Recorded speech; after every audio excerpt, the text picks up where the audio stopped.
বন্ধ করো, গুমতি নদী রক্ষা করো, মাটি কাটা বন্ধ করো, গুমতি নদী রক্ষা করো, গুমতি নদী রক্ষা করো, মাটি কাটা নদী রক্ষা করো, মাটি কাটা বন্ধ করো, গুমতি নদী রক্ষা করো, গুমতি নদী রক্ষা করো, মাটি কাটা বন্ধ করো। আমি আমার সর্বোচ্চটা দিয়ে আমার ভাই পার্টি আমি ব্যক্তিগতভাবে মাটি কাটা আশ্রয় প্রশ্রয় দেন, এটা আপনাদের বুঝে যাওয়ার কথা। কারণ বন্ধ করার কারণে চোররা সবাই একত্রিত হয়ে মাঠে নামছে, নামে না?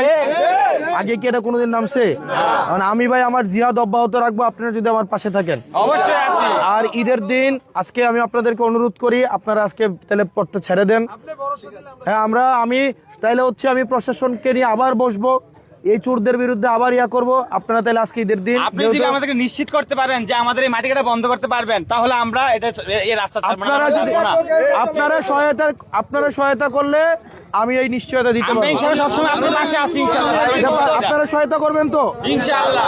আপনারা যদি সহায়তা করেন, পানি সম্পদ মন্ত্রণালয় চাইলে নদী সুরক্ষা কমিশন গঠন করে আমাদেরকে এই দুর্যোগ থেকে মুক্তি দিতে পারে। এখন দেবিদ্বার এমন একটা জোন যেখানে মানে হিউজ পরিমাণে মাটি কাটা এবং সংখ্যাগরিষ্ঠ লাইসেন্সবিহীন এই ইটভাটাগুলোর বিরুদ্ধে চাইলে জলবায়ু পরিবর্তন মন্ত্রণালয় চাইলে তাদের বিরুদ্ধে অ্যাকশন নিতে পারে, কিন্তু আমরা দুঃখজনকভাবে সত্য তাদের বিরুদ্ধে কোনো ধরনের অ্যাকশন এই দুই মন্ত্রণালয় নেয় নাই। আপনার কাছে আবেদন থাকবে আপনি সংসদে এই বিষয়টি উত্থাপন করবেন এবং তাদের কাছে প্রশ্নে জড়িত করবেন ইনশাআল্লাহ। তাদের সাহস কতটুকু, তারা কমিটি পর্যন্ত গঠন করে ফেলেছে। আমরা দেখতে গঠন করে ফেলেছে।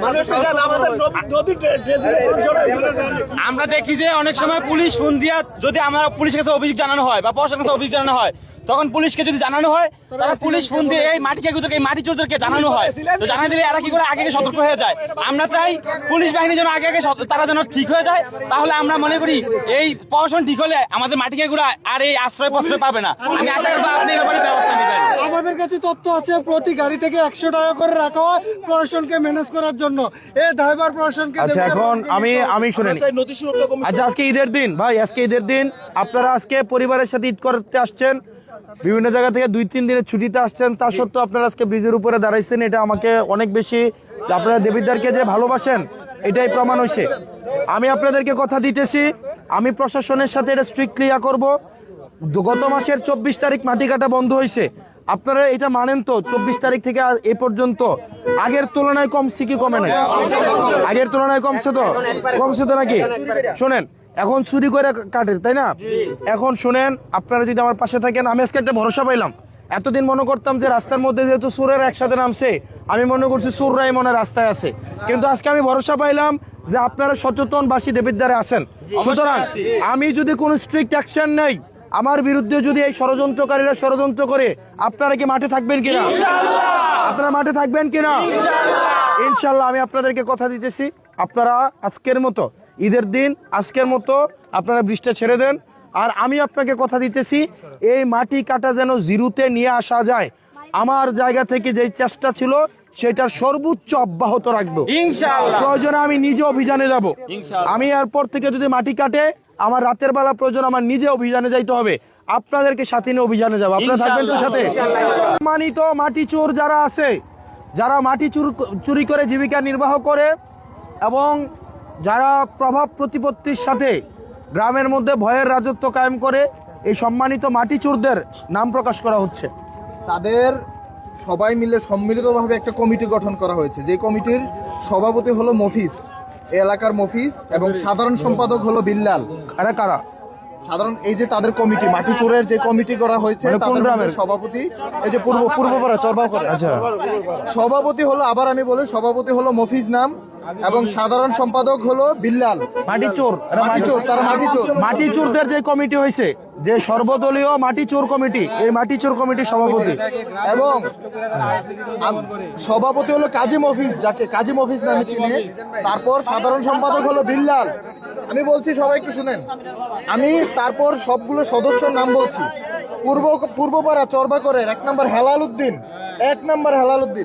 2 নম্বর কামাল উদ্দিন, গ্রাম হলো পূর্বপাড়া চরবাকর। 3 নম্বর নয়ন, গ্রাম হলো পূর্বপাড়া চরবাকর। 4 নম্বর হলো বিল্লাল হোসেন, পূর্বপাড়া চরবাকর। 5 নম্বর হলো ইউসুফ মিয়া, ডোনের বাড়ি চরবাকর, ইউসুফ মিয়া। 6 নম্বর হলো বাসির উদ্দিন, ডোনের বাড়ি চরবাকর।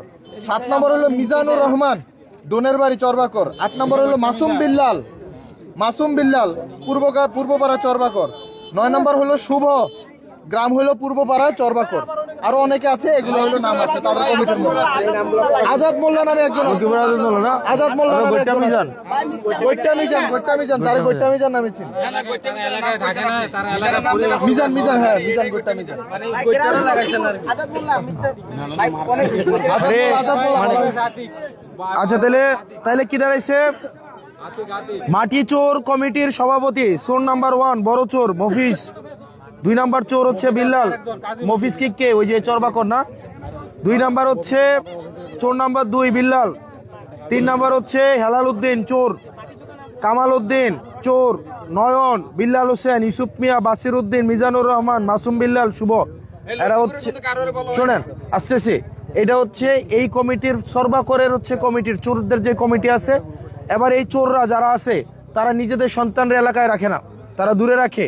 আর এখানের মাটি চুরি করে ডাকাতি করে তাদের সন্তানদেরকে নিরাপদে রেখে আমার এই নদী নষ্ট করে আমার হচ্ছে টপ সোয়েলটা নিয়ে যায় এবং আমাদের ফসলি জমির ক্ষতি করে তাদের সন্তানদেরকে এলাকার বাইরে রাখে। আজকে দেবিদ্বারের সচেতন শিক্ষার্থী যারা আছে, যারা ঈদে বেড়াইতে আসছে, এখানে যারা ঈদে বেড়াইতে আসছে আজকে তারা এটা আয়োজন করছে। এখানে মেডিকেল পড়ুয়া, বুয়েট পড়ুয়া, বিশ্ববিদ্যালয় পড়ুয়া, এখানে ছাত্রছাত্রী আছে, চাকরিজীবী আছে, আপনারা আসছেন।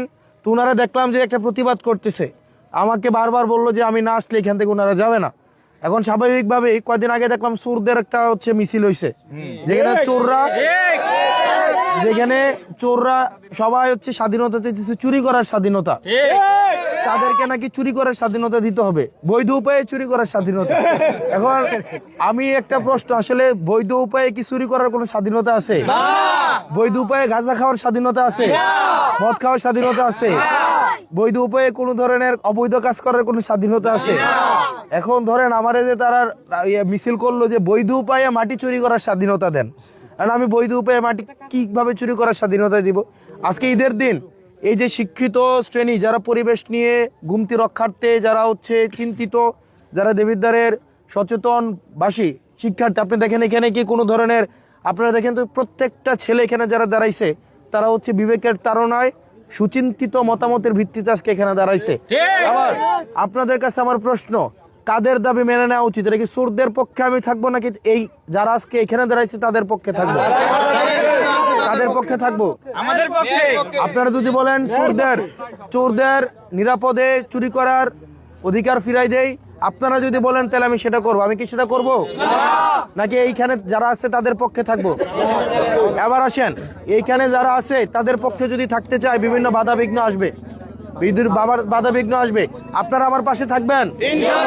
আপনারা আমার পাশে থাকবেন? ইতিমধ্যেই দেখছেন মাটি চুরি রাতের বেলা আগে খোল্লা ভাবে নিয়ে যেত, এখন চুরি করে করে মাঝে মাঝে কয়েকটা পয়েন্টে ট্রাক চালায়। দেখা গেছে কি প্রশাসনকে পাহারা দিয়ে, আমাদেরকে পাহারা দিয়ে। এখন আমাদের সবাইকে সচেতন থাকতে হবে, এই গুমটিতে এক কোদাল মাটিও যেন কোনোভাবেই যেন না কাটতে পারে, সেজন্য আমাদেরকে সচেতন থাকতে হবে। এবং আমরা যারা মাটি কাটবে তাদের বাসা আমরা ফেতরার টাকা হচ্ছে পৌঁছাই দিব। আমাদের যে ফেতরার টাকা আছে না, এই ফেতরার টাকা আগামী অথবা জাকাতের টাকা, তার বাড়িতে দেখবেন বড় বড় বিল্ডিং, তাদের ছেলেমেয়েরা বড় বড় গাড়ি নিয়ে চলাফেরা করে, আছে না? জাকাতের টাকা নিয়ে তাদের বাড়িতে দিয়ে আসবেন। পারবেন না? পারবেন কিনা? এই পারবেন না আপনারা? এলাকা থেকে ভিক্ষা উঠাবেন 20 টাকা 50 টাকা করে, নিয়ে বাসায় 15 কেজি 10 কেজি চাল কিনে দিয়ে আসবেন। তাও বলবেন যে চুরি করো না, আমরা তোমাদের চাল দিয়ে গেলাম 10 কেজি, 2 কেজি তেল কিনে দিয়ে আসবেন। পারবেন না আপনারা? তাদেরকে পথে ঘাটে অপমান করতে হবে এবং বাড়িতে সাইনবোর্ড টানাই দিবেন, এটা হচ্ছে মাটি চোরের এলাকা, এ মাটি চোরের বাড়ি। পারবেন না এটা করতে? বাজারে হাটে ঘাটে তাদেরকে অপদস্থ করতে হবে, বাজারের মোড়ের মধ্যে তাদেরকে সাইনবোর্ড ঝুলাই দিতে হবে যারা হচ্ছে মাটি চোর। এবং মাটি চোরদের যারা আশ্রয় প্রশ্রয় দেয় যেসব রাজনৈতিক দল, তাদের নামও আপনারা প্রকাশ করে দিবেন। আপনারা দেখেন না মিছিলের মধ্যে কোন কোন রাজনৈতিক দলের আর এসে সংহতি, চোরদের অধিকারের জন্য সংহতি জানাইছে, দেখেন নাই আপনারা? দেখছেন কিনা? সেই জন্য আর প্রশাসন আমাদের জায়গা থেকে, যেহেতু এখন এই দায়িত্ব আমাদের উপরে চলে আসছে, আমি আপনাদেরকে বলতে পারি এই জায়গায় জিরো টলারেন্স। এখন ধরেন আমাদের যে সীমাবদ্ধতা আছে, প্রশাসনিক সীমাবদ্ধতা, মাঝে মাঝে দেখা যায় আমাদেরকে ফাঁকি দিয়ে আইসা এখানে মাটি কাটা শুরু করে দেয়। দেখা গেছে কি ঘুমানোর মাঝখানে ঘুমায় আইসা মাটি কাটা শুরু করে দেয়, এরকম হয়। আমি আপনাদেরকে কথা দিচ্ছি, প্রশাসন তার জায়গায় শতভাগ প্রতিশ্রুতিবদ্ধ যেন মাটি কাটা বা এই জিনিসগুলো না হয়, এবং এগুলো আরও বাড়বে। হাইকোর্ট অলরেডি নির্দেশনা দিছে মাটি চোরদেরকে দেখা মাত্রে মামলা দেওয়ার জন্য। আপনারা নির্দেশনা পাইছেন না? পাইছেন তো? ইনশাল্লাহ আমরা দেবিদ্বারে এই অবৈধভাবে, এখন আপনি আমারে বলতে পারেন যে মাটি না কাটলে ইট হবে কোন জায়গা থেকে, ইট না হইলে রাস্তা বানাবো কোন জায়গা থেকে, ব্রিকফিল বানাবো কোন জায়গা থেকে, বলতে পারেন না? এটার বিকল্প আছে, এটার বিকল্প আছে, এটার বিকল্প পরিবেশ বান্ধব ব্রিকফিল আছে, পরিবেশ বান্ধব ব্লক সিস্টেম আছে। এখন আপনি যদি পরিবেশের চিন্তা করেন, এগুলো আছে। সুতরাং এটা বলার কোনো সুযোগ নাই যে ইট বন্ধ করলে আপনি কিভাবে করবেন। ব্লক আছে, আপনি ব্লক দিয়ে যান। পরিবেশ বান্ধব তো ব্রিকফিল আছে, আপনি আছে না পরিবেশ বান্ধব ব্রিকফিল, ওইটা করেন আপনি। তাইলে সেই জায়গা থেকে আমাদেরকে একটু সচেতন থাকতে হবে। আপনারা এই আয়োজনটা যারা করছেন, আপনারা যারা আয়োজনটা করছেন, ঈদের দিন বিবেকের তাড়নায় দেবিদ্বারকে ভালোবাসেন বলে আজকে আয়োজনটা করছেন, আমি আপনাদের সবার প্রতি কৃতজ্ঞ। এখানে দেখছেন বিভিন্ন মতের বিভিন্ন পথের মানুষ আজকে দেবিদ্বারের গুমতি নদীর রক্ষার্থে আজকে একসাথে হইছে না? এখানে বিভিন্ন রাজনৈতিক দলের মানুষ আছে, বিভিন্ন মতের মানুষ আছে, বিভিন্ন পথের মানুষ আছে। এখানে ইসলামপন্থী আছে, ডানপন্থী আছে, এইখানে হচ্ছে লিবারেল মানুষ আছে, কিন্তু গুমতি নদীর রক্ষার্থে সবাই একসাথে হইছে না? হয়েছে কিনা? তো এইটাই হচ্ছে আমাদের শক্তি। তারা আমাদেরকে খেলবে সনাতন পদ্ধতিতে, আমরা ভদ্রভাবে ডিসেন্ট পদ্ধতিতে। আমরা এসব যেই ধরনের ষড়যন্ত্র আছে এগুলোর আমরা হচ্ছে প্রতিরোধ করবো, পারবো না আমরা ইনশাল্লাহ?